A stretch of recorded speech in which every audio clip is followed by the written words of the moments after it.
Hello mga ka-Jordan Vlogs, ngayon gagawa tayo ng misahan. Tapos, na-crispy ko na yung onion. Para siya mag-crispy siya, lagyan nyo ng konting harina para siya mag-crispy.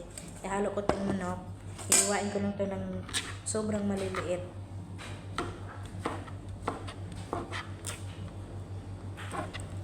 Yung amo ko, gusto niya yung manok na sobrang liit talaga.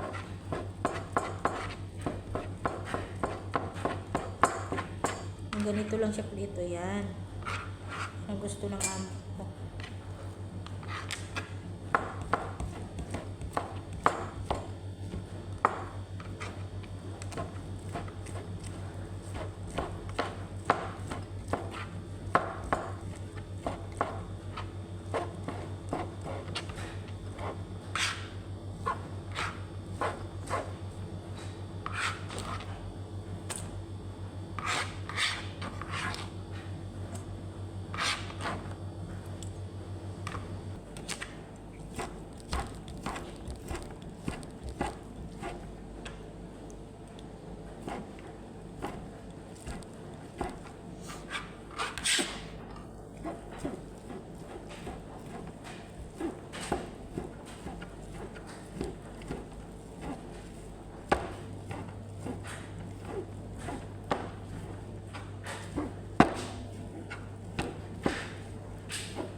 Tapos na natin siya hiwain. Ang ilalagay na natin ito yung mga powder na yung mga pangtimpla natin. Lagyan na natin siya nitong black pepper powder.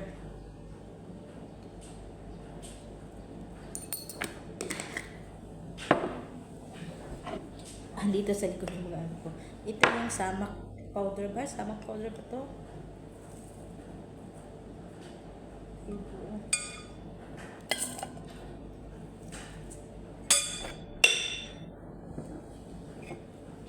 Bumili siya na sumac powder. Ito iba pa siya, oh. Lagyan natin konti nito.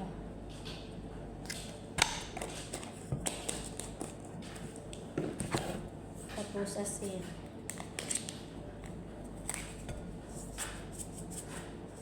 Oh. Ang dami niya. Tapos ito na. Ito yung sauce nito. Ano ba to?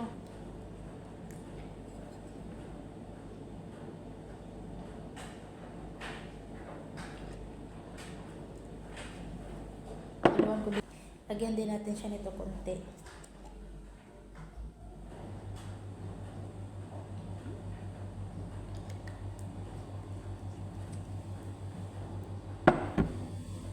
Tapos olive oil.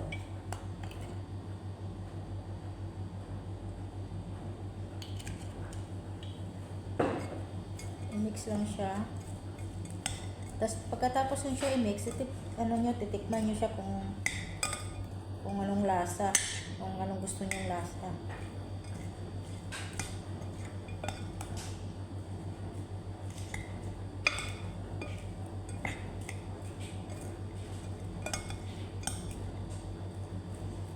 Yung sa akin, kulang na siyang powder.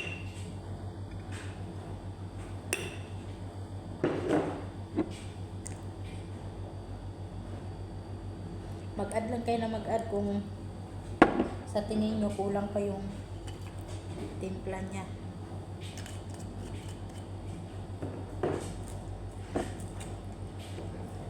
Gustong gusto kasi ito ng anak ng amo ko.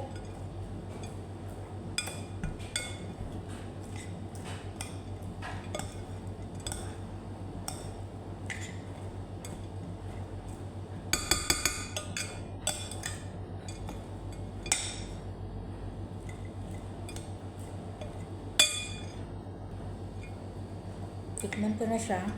Okay naman yung lasa niya. Kaya babalutin na natin siya. Pakita ko sa inyo yung pangbalot niya.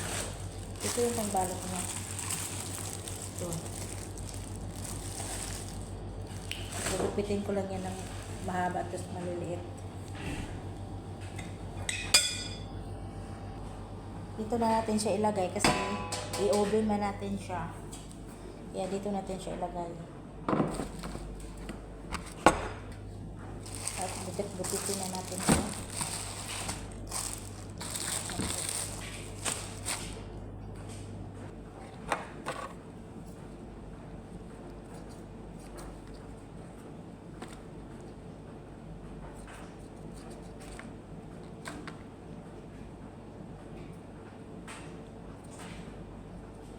Ganito lang siya.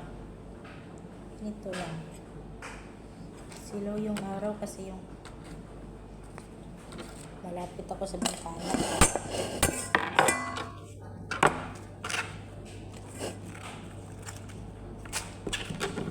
Ganun lang yung gupit niya.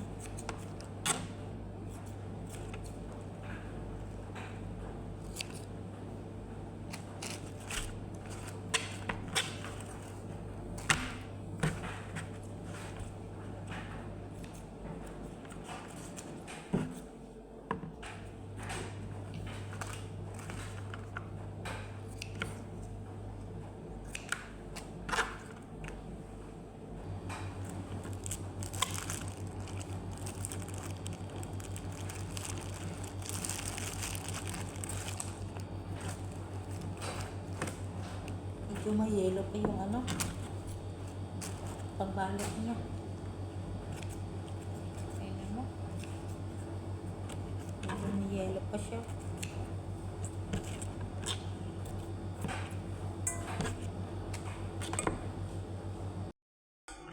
Babalutin na natin itong misahan. Ganito lang siya pagbalot.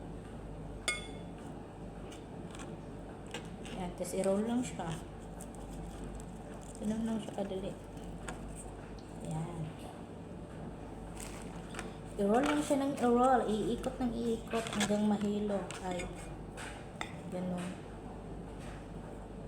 Ganito ang buhay ng ano, ng OFW. Pang ano na to ng Ramadan.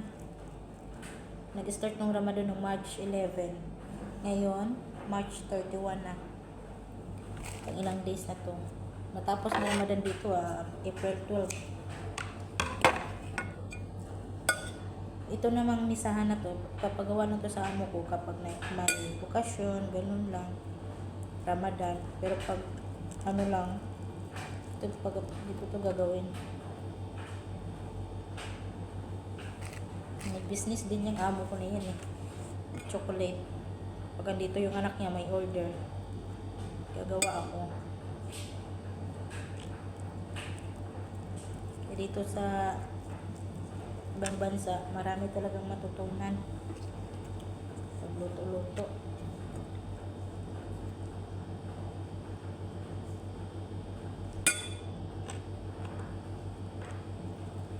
Dito sa ibang bansa ngayon, wala naman tayo mga ibang vlog kundi yung pagluto-luto natin. Pero pag-uwi natin sa Pinas, siyempre makakontent tayo ng kung anong gusto natin dahil wala tayong amo. Pakalabas-labas tayo. Ito kasi hanggang kusina ng loob, kwarto, linis. Kaya dito lang talaga loob makakontent lang sa labas, maka-day off or papunta ng Shali yun, tapos papunta ng Jamia. Madalas talaga dito sa loob luto kasi andito pa sa abroad. Pero pag uwi sa Pinas, sana tuloy-tuloy yung pagbablog natin.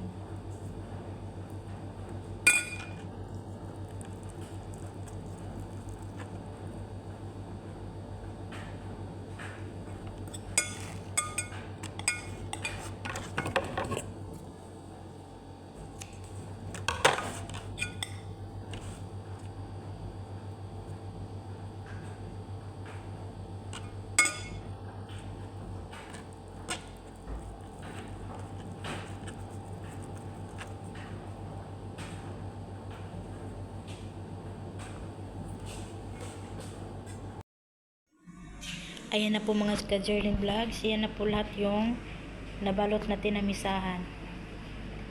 Ayan siya, para lang naman sa anak ng amo ko, kaya konti lang yung ginawa ko.